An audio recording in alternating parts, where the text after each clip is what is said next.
Bonjour et bienvenue dans ce 20e journal de la mobilité tech. Et oui, déjà 20 éditions. Aujourd'hui, les sujets s'articulent autour de nouveautés européennes, des soucis actuels d'Elon Musk avec pas mal de monde, et aussi autour des projets futurs qui pourraient bien transformer la marque Tesla. Pour les rubriques récurrentes, nous irons en Californie pour l'histoire et le concept qui démontrent que les Américains sont capables du meilleur comme du pire. Si seul l'un de ces sujets vous intéresse, vous trouverez comme d'habitude le chapitrage dans la barre de lecture et en description. Bon journal!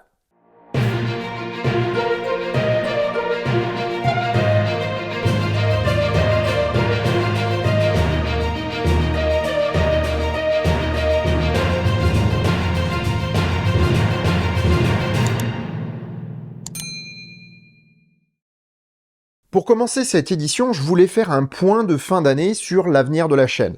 Vous le savez, mon studio/bureau est en construction et j'espère pouvoir emménager d'ici à la fin de l'année. Même en faisant énormément de choses nous-mêmes, mon épouse Danielle et moi avons énormément investi en argent et en temps pour mener le projet à son terme, même si nous avons eu l'aide de sponsors pour certaines parties. À ce sujet, je remercie Vincent Wensinger pour l'isolation grâce à sa société Isole Nature et Mathieu Petrovic pour ses contributions au réseau Wi-Fi maillé avec sa société Xilian. J'en reparlerai bientôt dans une vidéo dédiée à la présentation de ce nouveau local.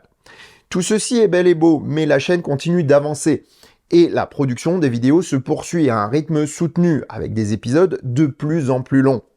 J'ai pu voir les limites de mon matériel informatique lors du montage de la vidéo sur l'essai de la Renault 5 qui a mis à mal les capacités de mon vieil iMac de 2019. Entre l'ordinateur, les disques de travail SSD et ceux destinés à la sauvegarde, eh bien, je me suis rendu compte que ma configuration informatique arrive à ses limites. Je dois donc investir dans un matériel plus performant et je lorgne sur le nouveau Mac Mini qui est plus abordable que les autres.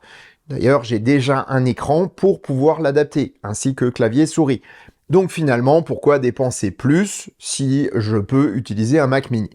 Avec la configuration qu'il me faut, c'est un billet de 2000 € environ dont j'ai besoin, et la revente de mon iMac actuel devrait me financer au moins en partie les nouveaux disques durs, SSD et caméras dont j'ai besoin pour faire évoluer le contenu de la chaîne. Grâce à plusieurs sponsors, je devrais disposer d'une partie de ces sommes d'ici à la fin du premier trimestre 2025. Mais c'est grâce à tous les tipeurs et abonnés payants à YouTube que je peux continuer à assurer le fonctionnement quotidien et une part des nouveaux investissements. Je les remercie donc chaleureusement pour leur aide qui est primordiale. Enfin, pour en finir avec ce sujet, si j'ai atteint les 100 000 abonnés et suis désormais considéré comme une grande chaîne, les revenus de la plateforme n'ont jamais été aussi bas et je pense que c'est pas prêt de changer. Je vais devoir me reposer plus sur vous et sur les sponsors pour boucler le budget puisque l'algorithme ne va pas me privilégier en comparaison des contenus putaclistes et racoleurs. Je lance donc un appel à tous les sponsors, petits et grands, pour réunir les budgets de fonctionnement de 2025 et l'investissement pour le nouveau matériel. Je préfère vous solliciter lorsque le besoin s'en fait sentir plutôt que vous harceler continuellement dans les vidéos. Vous pouvez me contacter sur mon mail thechoucroutegarage@gmail.com pour les propositions de sponsoring sur mes vidéos ou passer par Tipeee ou PayPal pour me laisser un don, aussi faible soit-il. Si seulement 1% de mes abonnés me laissaient 1 € par mois, ça changerait grandement la donne pour l'avenir. Je sais que ce message était un peu long, mais lorsqu'on demande de l'aide, je pense qu'il est nécessaire d'expliquer pourquoi cette aide sera utile. Donc un immense merci à tous ceux qui me financent à ce jour, et un merci d'avance à ceux qui répondront à mon appel. Et maintenant, place à votre journal. Si Jaguar est un des premiers constructeurs ayant cru à la voiture électrique, la marque au félin est aussi la première à faire table rase du passé de façon radicale en supprimant totalement son offre thermique. Alors que le constructeur ne propose plus de voitures neuves depuis plusieurs mois, sa nouvelle berline de luxe électrique pointe le bout de son nez. Mais ce n'a pas été sans mal. C'est le site Motor One qui a dévoilé il y a quelques semaines les premières photos volées du prototype de celle que certains appellent déjà la XJE. Grande berline de luxe destinée à concurrencer les Mercedes EQS ou BMW i7 de haut de gamme, son aspect n'est guère facile à voir avec le camouflage très efficace. Certaines choses peuvent pourtant être tirées de ces images, et en particulier une caractéristique très étonnante pour une voiture de luxe. L'auto présente en effet un haillon, et c'est vraiment surprenant tant cette caractéristique est plus souvent perçue comme un handicap que comme un avantage sur ce marché. Autre chose qui surprend, la relative lourdeur de la ligne. Alors que Jaguar parle de berline sportive, les courbes et formes molles font plus penser à une Bentley qu'à une Lotus. C'est peut-être le camouflage qui donne cet effet-là, et il faudra voir l'ensemble avec les faces avant et arrière dévoilées pour se faire une vraie idée. Espérons en tout cas que le calendrier sera respecté, car Jaguar nous avait déjà fait le coup du faux départ en 2020. La XJ électrique était en effet prête à être présentée lors de la nomination du nouveau patron, le français Thierry Bolloré. Alors qu'il prenait ses fonctions, il a immédiatement pris la mesure de ce projet qui, selon les rumeurs, n'était pas à la hauteur des exigences historiques de la marque. Basé sur un modèle alors courant d'électrification d'une plateforme thermique, comme le I-Pace, la voiture promettait une puissance de 500 chevaux avec une batterie de 80 kWh pour une autonomie d'environ 400 km. En gros, c'est ce que proposait Tesla depuis 2014 avec la Model S 85D, mais avec une plateforme dédiée et plus efficace. Monsieur Bolloré a estimé que cela ne suffisait pas et a renvoyé tout son petit monde sur les planches à dessin. Exit la plateforme bidouillée, le patron voulait une auto électrique et uniquement électrique pour être efficace et surtout crédible face à la concurrence. L'auto sera chère, plus de 100 000 euros. À ces niveaux de prix, pas question de se rater, que ce soit au niveau du luxe ou de l'agrément de la partie électrique. J'avoue que j'attends avec impatience de voir cette nouvelle auto, car j'ai été propriétaire d'une XJ6 pendant quelques années. C'est une voiture d'une rare élégance et d'un raffinement que peu de constructeurs peuvent ne serait-ce qu'approcher. À voir si la nouvelle mouture rejoindra ses aînés dans le cœur des amateurs de Jaguar. Si la plupart des constructeurs automobiles en sont encore à se demander comment faire une voiture électrique acceptable du point de vue de ses performances et de son autonomie, certains pensent déjà à l'avenir tout en essayant de réduire les impacts environnementaux de leurs produits.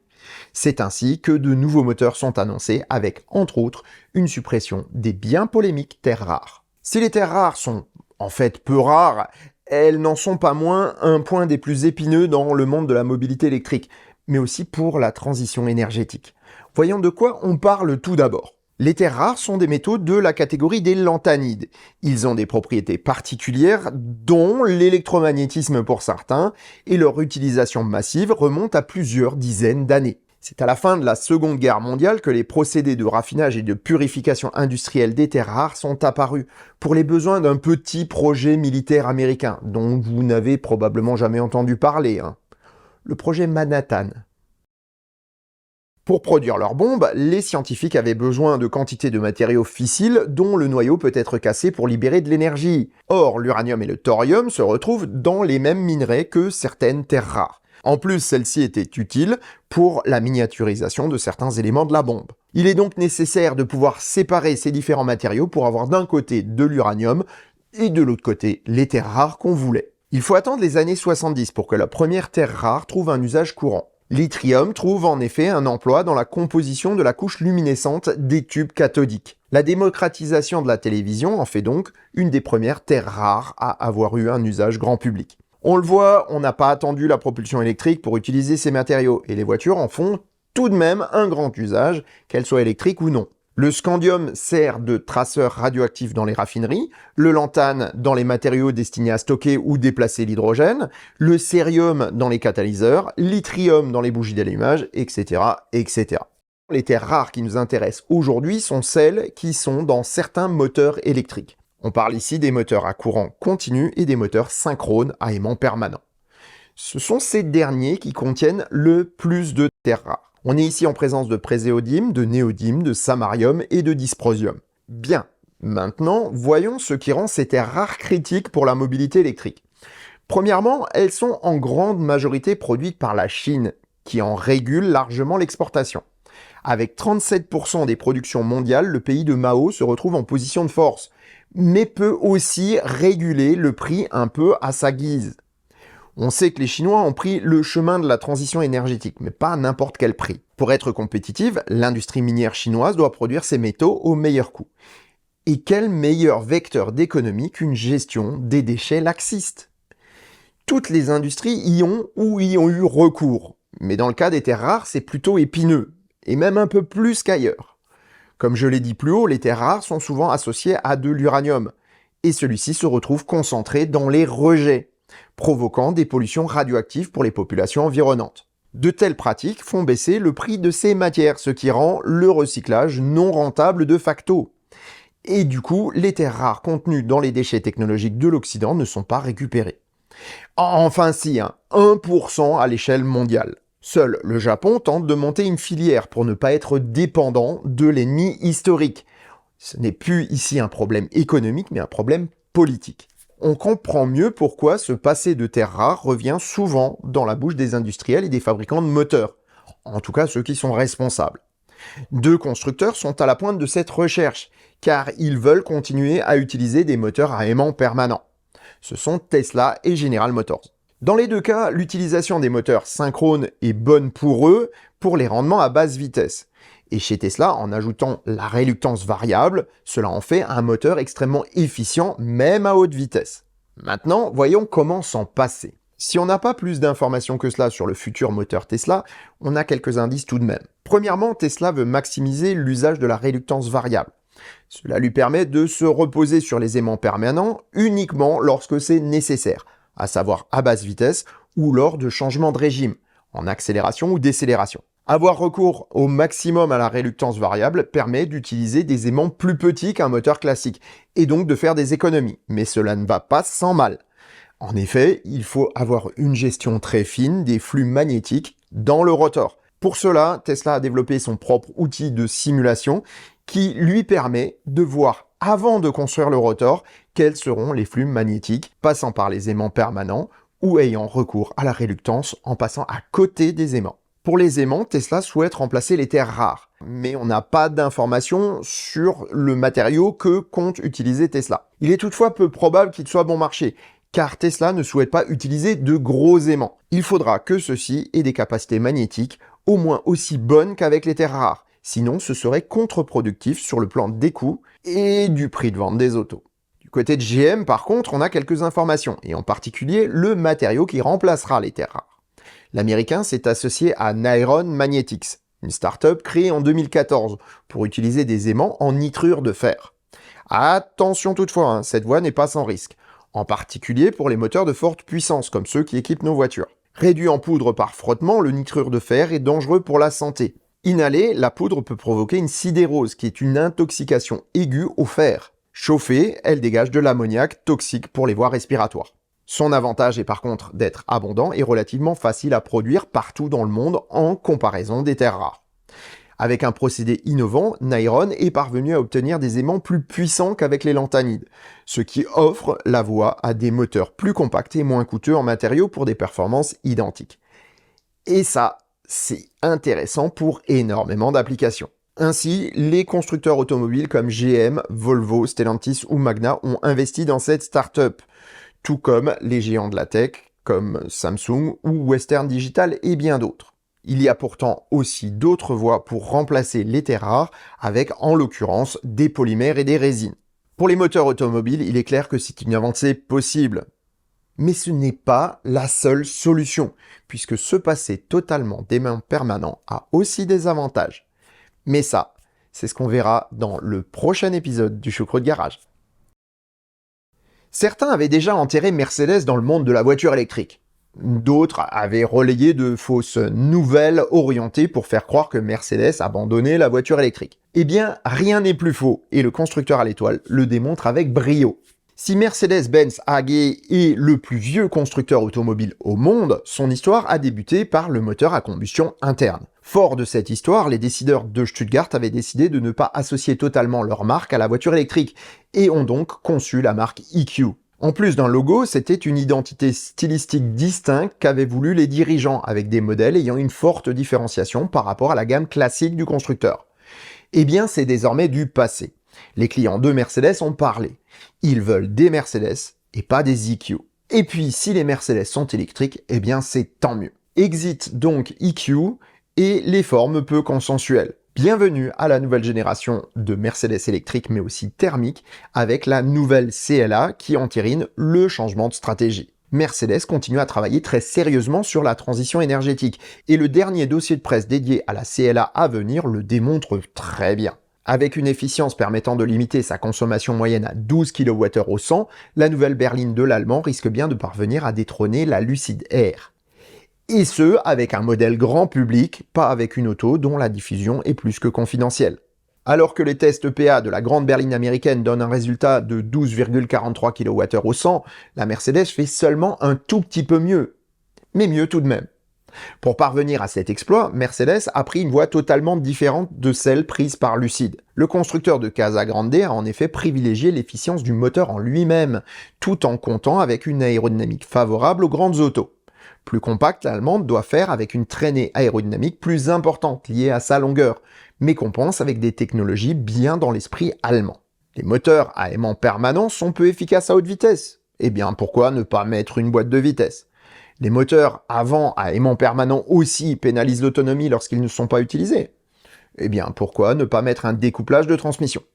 Voilà qui est tout à fait dans l'esprit de la technologie allemande. On résout un problème en rajoutant un nouvel élément. À mon sens, ce n'est pas la meilleure solution, mais ça donne des résultats.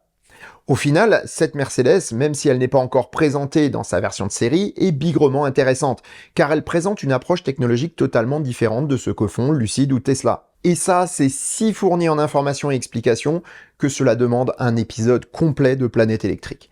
Épisode qui verra le jour très bientôt. N'oubliez pas de vous abonner et d'activer les notifications pour ne pas manquer cette revue technique de la Mercedes CLA et de sa nouvelle plateforme.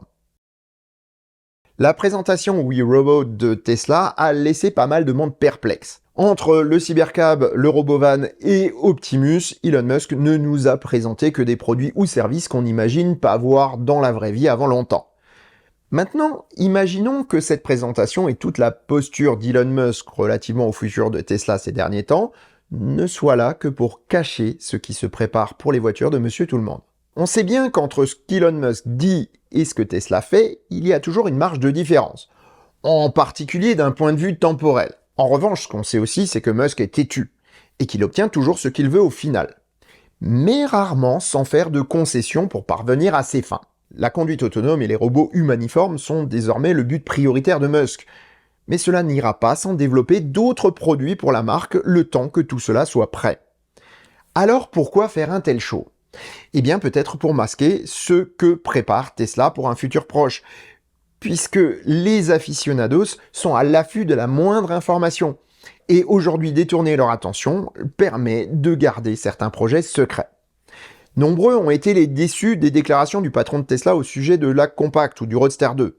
Ce dernier, déjà sacrifié sur l'autel du Cybertruck, devra encore attendre pour enfin arriver sur la route. Mais dans combien de temps ? Pour le deviner, il faut prendre en compte la structure du chiffre d'affaires de la division automobile de Tesla à ce jour. Les deux mules à rapporter du cash sont les Model 3 et Model Y. Ce dernier doit recevoir son refresh bientôt. D'un autre côté, le Cybertruck est devenu rentable et sa production augmente. Enfin, les modèles S et X sont encore proposés au catalogue, mais font de la figuration avec des ventes de plus en plus symboliques. Bien, maintenant voyons les projets que Tesla a en cours à notre connaissance, qu'ils aient été dévoilés ou non. En premier lieu, la Compact, qui semble au mieux sur la touche pour un temps, et au pire abandonnée. D'après les différentes déclarations et rumeurs, elle serait l'œuvre d'une équipe chinoise d'un point de vue technique. Reprenant une bonne part des technologies des modèles 3 et Y, elle devrait être produite essentiellement en Chine et en Europe. Pourtant, cette auto n'a probablement que peu d'intérêt aux yeux d'Elon Musk, car elle cumule deux tares.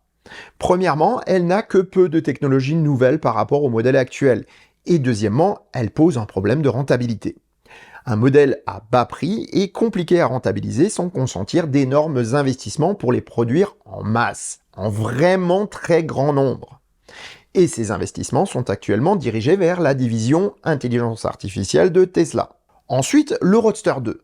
Celui-ci doit devenir le porte-drapeau de la marque en remplacement de la Model S Plaid. Elle doit surpasser tout ce qui roule actuellement, mais ne sera pas produite en grande quantité. Sa marge bénéficiaire ne l'impose d'ailleurs pas, et une petite unité de production à Austin pourrait faire le job, puisqu'elle partage certaines technologies avec le Cybertruck. Reste un dernier modèle qu'Elon a teasé ces derniers jours. Alors qu'un internaute père de famille nombreuse lui posait la question si Tesla allait enfin produire un véhicule pour lui permettre d'emmener ses enfants, Elon Musk a répondu que c'était dans les tuyaux. Donc on va faire de la spéculation pour voir ce que ce véhicule pourrait être et surtout comment Tesla pourrait s'y prendre. Pour véhiculer une grande famille, il faut un grand véhicule. Alors que la mode outre-Atlantique est aux énormes SUV gargantuesques et inefficients au possible, Tesla devra trouver une autre voie pour exceller. Et cette voie pourrait être celle des minivans, ou monospace chez nous. Li Auto en Chine a démontré que voitures électriques et minivans vont très bien ensemble. Le Li Auto Mega est efficient, logeable et plutôt futuriste. Il se vend bien dans son pays d'origine, mais n'est pas exporté. Imaginons un minivan Tesla maintenant. L'image que je vous montre ici est une création par IA que j'ai faite ce matin, mais je trouve qu'elle démontre bien ce que pourrait être un minivan Tesla. Et c'est plutôt plaisant à regarder d'ailleurs, je trouve. Doté de 7 à 8 places, l'engin n'aurait pas besoin d'être plus grand qu'un Model X actuel, tout en ayant une bien meilleure habitabilité. En utilisant une partie de la plateforme de ce dernier, il deviendrait possible de le faire évoluer vers quelque chose de plus abouti que le SUV à porte Falcon, sans forcément changer tant de choses que cela dans la structure de l'auto. Imaginez un véhicule disposant d'un plancher comme celui du modèle Y, 2 Go casting et une batterie structurelle. Cette dernière pourrait recevoir toutes les cellules déjà en usage chez Tesla. Panasonic cylindrique, prismatique, CATL ou BYD, voire 4680 Roadrunner. Le minivan n'aurait pas besoin des fortes puissances des modèles S et X Plaid, donc nul besoin d'avoir recours aux coûteuses cellules 18650 de ces dernières. En utilisant une partie des technologies du Cybertruck, on pourrait disposer d'une auto bien plus au goût du jour et moins chère à produire. On mutualiserait en plus les investissements avec le Roadster et le Cybertruck. Moteur et batterie 800 volts, circuit électrique basse tension informatisé 48 volts et direction électrique seraient de la partie. De plus, utiliser les moyens de production des modèles S et X au niveau des panneaux de carrosserie en aluminium permettrait de réduire le poids de l'engin. Les suspensions pneumatiques seraient celles du modèle X. En clair, les investissements pour produire un tel minivan seraient réduits et les prix de vente élevés de ce type d'auto assureraient une marge confortable grâce à des volumes comparables au modèle S et modèle X, à savoir 100 000 véhicules par an. Pourtant, un tel projet demanderait plusieurs prérequis. Premièrement, que le Roadster 2 soit en production. En effet, Tesla compte encore sur ses modèles Plaid pour être des porte-étendards. Une fois ce premier prérequis réalisé, il faudrait trouver la place à Fremont pour produire la voiture. Pourquoi Fremont ? Eh bien, parce que c'est l'endroit où se trouvent les presses pour l'aluminium, mais aussi parce que c'est l'usine des modèles S et X qui sont en perte de vitesse. Supprimer ces deux modèles ne posera pas de souci une fois le minivan présenté. Il répondra aux besoins des modèles X 7 places et sera moins cher, plus fiable et plus rentable que les modèles qu'il remplace sur la chaîne de production.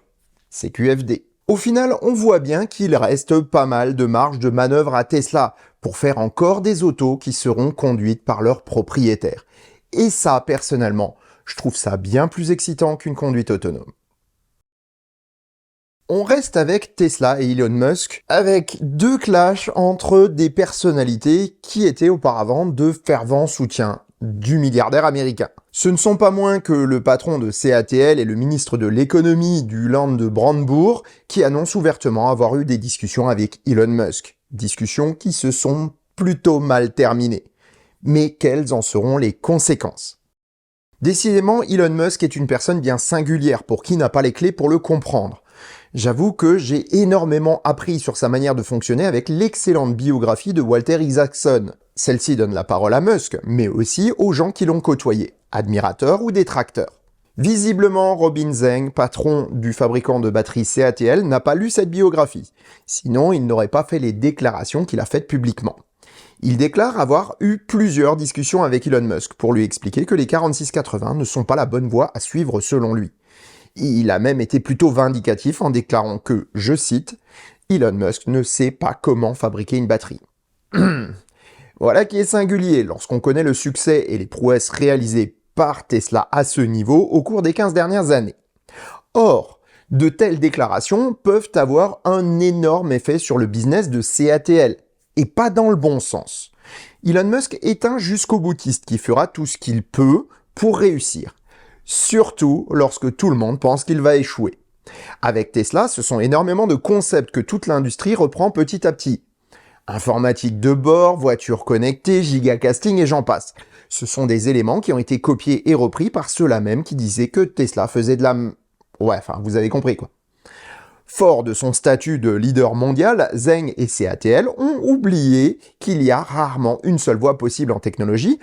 Et force est de constater que si les cellules du chinois sont d'un bon rapport prix-performance, elles ont déjà trouvé meilleure qu'elles sous la forme des BYD Blade entre autres. De plus, si Zheng voulait aiguiser la combativité de Musk, c'est probablement chose faite, et si l'Américain respectera les contrats en vigueur entre Tesla et CATL tant que cela l'arrangera, nul doute qu'ils seront scrutés à la loupe sitôt que la marque d'Austin ne sera plus dépendante du chinois. Et ça risque d'arriver rapidement. L'autre personne qui a exprimé à Elon Musk son mécontentement relativement à son comportement actuel, et notamment politique, c'est Jörg Steinbach. C'est le ministre de l'économie du Land de Brandenburg où se trouve la Gigafactory de Tesla en Allemagne. Dans une interview au Tagesspiegel, il a exprimé ses inquiétudes relatives à l'élection de Donald Trump et à ce que cela implique de hautement problématique selon ses paroles. Il précise avoir discuté longuement avec Elon Musk au sujet de ses préoccupations, mais le milliardaire américain est resté sur ses positions. Ils sont arrivés à la conclusion que sur le point politique, ils s'accordent sur un désaccord. Sur le plan industriel et économique pourtant, Steinbach a renouvelé sa confiance en Tesla, mais aussi le soutien qu'il apporte à l'entreprise dans ses projets en Allemagne. Alors que les activistes continuent à perturber l'extension de l'usine et que la production des cellules 4680 a pris près d'une année de retard, les travaux reprennent enfin aujourd'hui. On le voit, les deux approches de Zheng et Steinbach sont totalement opposées et je pense que celle de l'allemand est nettement plus appropriée. Musk est capable d'entendre la critique sur ses actions politiques car c'est une affaire d'opinion et cela ne l'empêche pas de travailler tout de même avec des personnes aux opinions politiques différentes des siennes.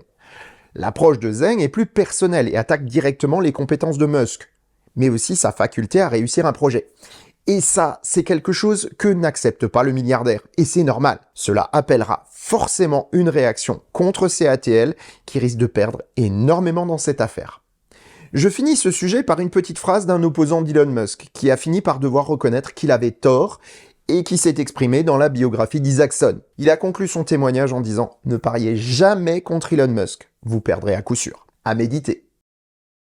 Pour l'histoire de la semaine, une fois n'est pas coutume, nous restons au XXIe siècle pour aller voir une auto qui, si elle n'a pas fait d'étincelle, quel que soit le point de vue où on se place, a tout de même le mérite de démontrer une leçon que certains constructeurs n'ont toujours pas comprise à ce jour.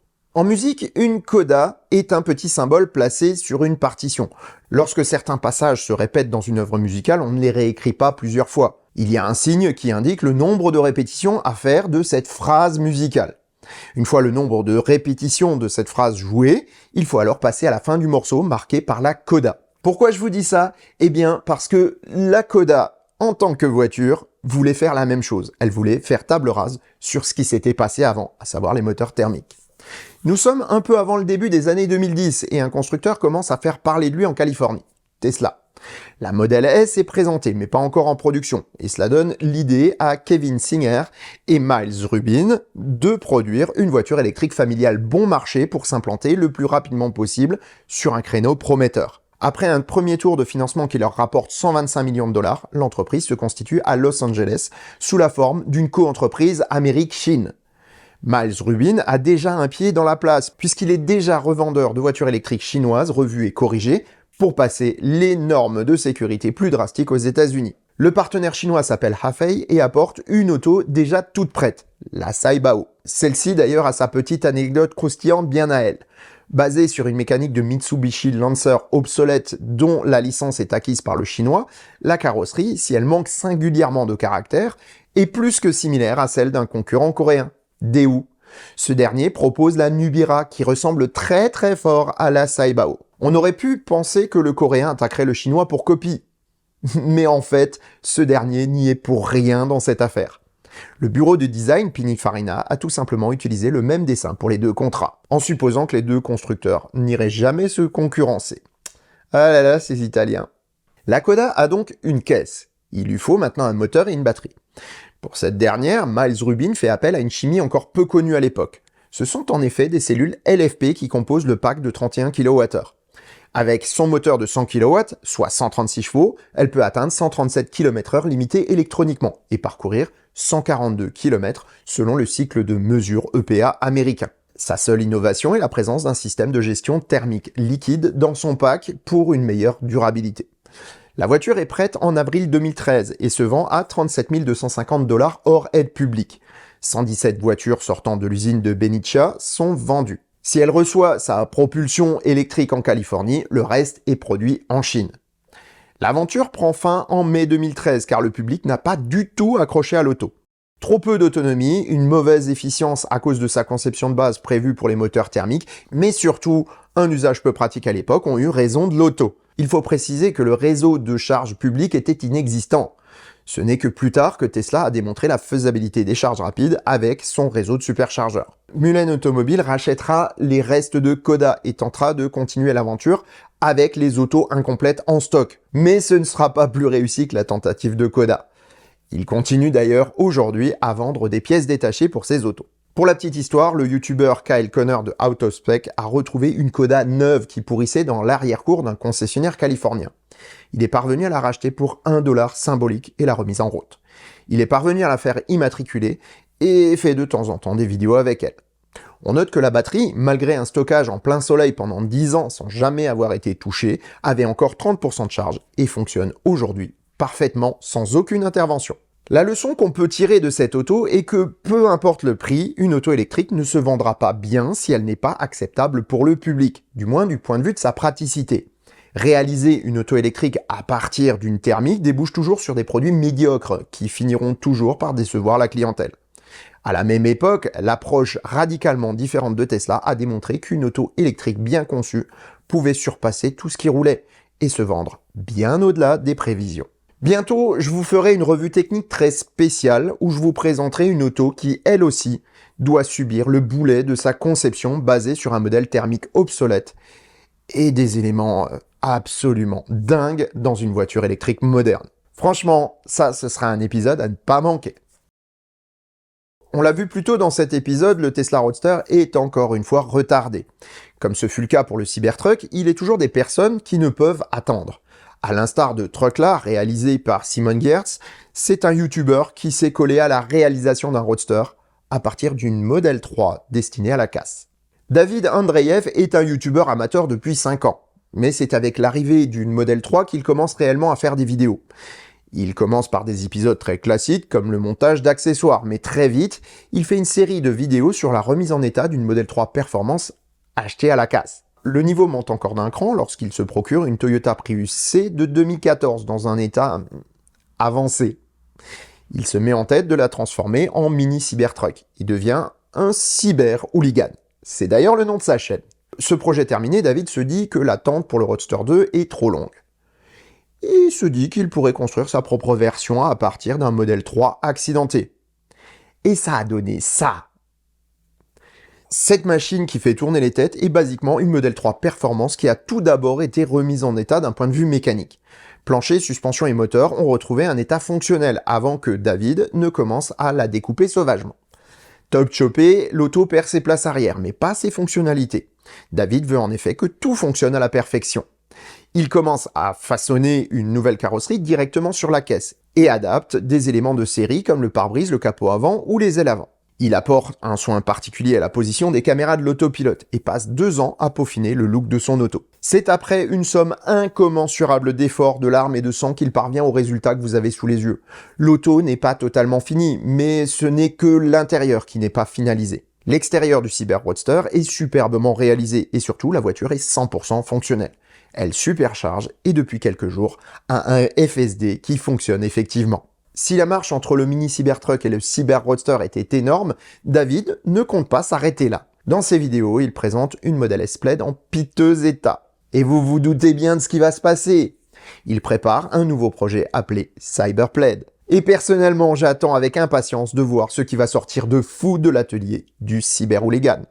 À suivre assurément. Voilà, cette édition touche à sa fin, merci de l'avoir suivie. J'espère qu'elle vous a plu. Si c'est le cas, un petit pouce vers le haut ou un commentaire sympa m'aide à développer la chaîne en mettant un petit coup à l'algorithme. Merci d'avance. Pour la semaine prochaine, nous parlerons de technique moteur et nous nous retrouverons dimanche prochain pour un nouveau journal de la mobilité tech. Bonne fin de week-end. Et sur ces bonnes paroles, je vous souhaite bonne route et vous dis à bientôt pour un prochain épisode du Choucroute Garage. Portez-vous bien. Ciao.